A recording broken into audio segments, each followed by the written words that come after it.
uma criança muito feliz. Morava com seus pais, adorava a natureza, por isso todas as férias Morgana visitava o Pantanal. Olha que lindo, pai. E ela visualizando a Xalana lá de cima do avião. Eu me chamo Lucimara de Oliveira Calves, mais conhecida como Mara Calves, porque é o nome que eu fiquei conhecida por ser professora de geografia, ser educadora ambiental. Há 29 anos que eu pesquiso sobre resíduos sólidos e lixo, e foi o que me trouxe também a ter a especialização em educação ambiental. Sou mestranda na área de educação na Universidade Estadual, concluindo esse ano 2018, e já escrevi e publiquei 17 livros para didáticos infantos juvenis. Então, há 9 anos que eu também sou escritora de livros para crianças, e eu digo crianças de todas as idades, porque como são paradidáticos, ele tem pesquisa que o professor e o pai, né, ou o adulto que vai ler para a criança, possa também interagir, possa também aprender e explorar um pouco mais do tema abordado nos livros. Se tiver um monte de lixo lá no Pantanal, vai ficar bonito? Não! Tem muita gente que joga lixo no chão? Sim! Como eu estudo lixo e eu observei muito que informações, debates sobre a legislação, nós já estamos bem evoluídos, né? Nós temos uma pesquisa e debate de 21 anos que culminou na Política Nacional de Resíduos Sólidos, em 2010. Nós temos uma política municipal de resíduos sólidos em Campo Grande de 2012, que também tem o seu decreto. Então, a normatização jurídica para as questões de destinação correta do resíduo sólido e do lixo, ele já existe, já foi debatido. Mas também o problema dentro da cadeia produtiva da reciclagem ou da destinação correta desse lixo, eu esbarrei justamente na mudança de atitudes, na mudança de hábitos, no inserir-se como cidadão construtivo, né? No sentido de que, se eu sou consumidor e gerador, a obrigação é minha, a responsabilidade é minha, que gerei aquele resíduo, de destiná-lo corretamente. E aí eu bati no entrave dessa minha pesquisa e dessa minha prática, né? Há 5 anos que eu faço trabalho todos os dias com palestras de todas as idades. E a criança, dentro desse meu período de pesquisa sobre o resíduo sólido e sobre o lixo, é quem estava com a mente aberta, é quem estava preparada para entender essa responsabilidade pessoal. Então a criança, ela me ajuda a levar a mensagem para o adulto, para o pai, para o avô, para o tio. A criança é esse ser adulto futuro que, nessa mudança de geração, ela vai levar consigo essas boas atitudes, novas atitudes ou corretas atitudes. Então a criança, para mim, hoje, como educadora, e não colocando a responsabilidade sobre os ombros dela, mas que ela consegue envolver a família para que isso seja uma prática diária, para mim virou assim, é um fato.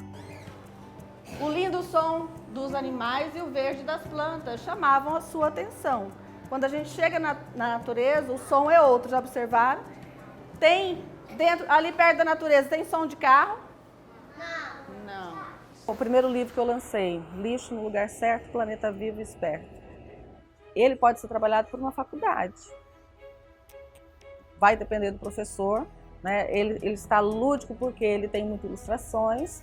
Os meus livros, eles trabalham, mas ele tem uma base científica. Ele vai contar uma história que tem personagem, que tem um enredo, às vezes fábulas, porque tem livros meus que os animais também falam. Então ele tem toda a preocupação da linguagem para a criança, mas ele pode, através da história, despertar no professor e na família, na própria criança, a curiosidade, e aí ele vai conseguir. Isso facilita por ser uma pesquisa sobre problemas da sociedade, sobre lixo, eu escrevo sobre consumo, eu escrevo sobre água, sobre projeto de educação ambiental, projeto de filosofia para crianças, sobre ética, cidadania, diversidade racial. E o meu último trabalho, ele culminou nos 40 anos de Mato Grosso do Sul, com 10 títulos. E são 10 por quê? Porque tem livros que vai falar com a criança da educação infantil, então a linguagem é uma, e tem livros que vai falar com a criança do Fundamental 2 até ensino médio, a linguagem é outra. Aqui eu tenho complexidade, muito mais assunto, muito mais diversidade de códigos, né, para que a criança possa também aprender. Então eu tenho livros que acompanham mapas, fotos, e que a criança possa, dentro da história, também fazer a leitura da sua realidade local. E na educação infantil eu tenho o Alfabeto Ecológico do Pantanal. Então são poucas histórias, pouco enredo, letra, bastão. Então tem que sim pensar que se eu vou escrever para criança, qual é o público que eu quero atingir e qual é a forma correta de atingir esse objetivo final.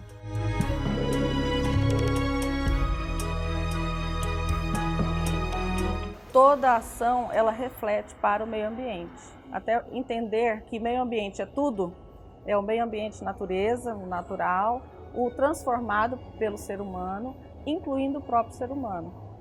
E eu sempre que faço a pergunta, qual é o primeiro meio ambiente que a gente deve cuidar?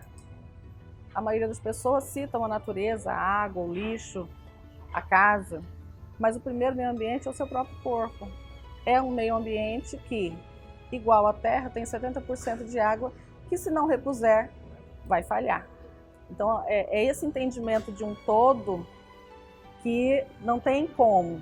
Eu vou falar sobre diversidade racial. Tem o ser humano dentro, então antes de pensar em cuidar do meio ambiente natural ou transformado pelo ser humano, é necessário a gente entender que a gente vive numa sociedade.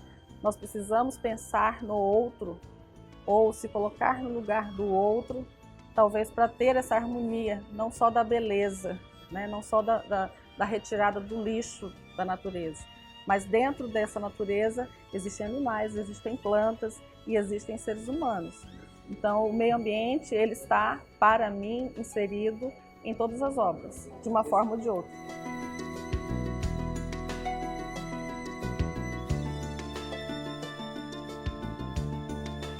Tive uma experiência muito gratificante como avó. Então, há 4 anos eu lancei um livro para minha neta, né? Por quê? Pela curiosidade, eu sempre digo, pela curiosidade filosófica dessa faixa etária, que querem saber tantos porquês, me perguntou por que a Terra se chama Terra, se tem mais água do que terra, e isso ela tinha 3 anos de idade. Foi, assim, para mim um choque, né? Sabendo, e lógico, que quando você estimula a criança a leitura e lê com ela todos os dias, você vai dando bagagem para que a criança possa também ser questionadora de tudo que lê.